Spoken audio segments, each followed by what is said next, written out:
आकाश sir, मला एक सांगा, ज्यावेळेस एखादा क्लायंट ऑनबोर्ड होतो त्यावेळेस आपल्या त्या स्टेप्स कशा असतात, म्हणजे कशी सुरुवात होते आणि तो कसा प्रोजेक्ट डिलिव्हर होतो साधारण? ओके.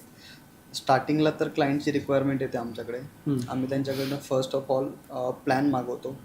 त्याचं आम्ही एक टेंटेटिव्ह बजेट करतो, ते आम्ही क्लायंट्सला पाठवतो. ते जर क्लायंट्सला योग्य वाटत असेल तर आम्ही साईट व्हिजिट वगैरे करतो, ॲक्च्युअल मेजरमेंट्स वगैरे घेतो. मग तिथून पुढे आमची प्रोसेस चालू होते. त्यानंतर आम्ही डिझाईन्स वगैरे करतो सगळ्या.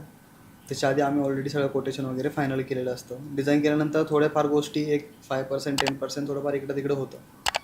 त्यानंतर आम्ही डिझाईन झाल्या, क्लायंटचं डिझाईन दाखवतो, सगळ्या डिझाईन्स फायनल करून घेतो. जर सिव्हिल वर्क असेल, जर सिव्हिल वर्क आम्ही सगळं काम आपलं जे इंटेरियरचं काम आहे ते चालू होण्याच्या आधी आपण ते सगळं कंप्लीट करून घेतो. मग त्यानंतर आपण हे करतो, क्लायंट्सला डिझाईन्स फायनल वगैरे करून झाल्या त्यानंतर आपण काम चालू करतो. त्यानंतर आपलं पूर्ण स्ट्रक्चरचं काम रेडी होतं. स्ट्रक्चरचं काम रेडी झालं की आपण लॅमिनेटचं काम चालू करतो. लॅमिनेट असेल किंवा काही ठिकाणी पॉलिशिंगचं वगैरे काम असतं. पॉलिश शक्यतो फायनललाच करतो आपण सगळं झाल्यानंतर.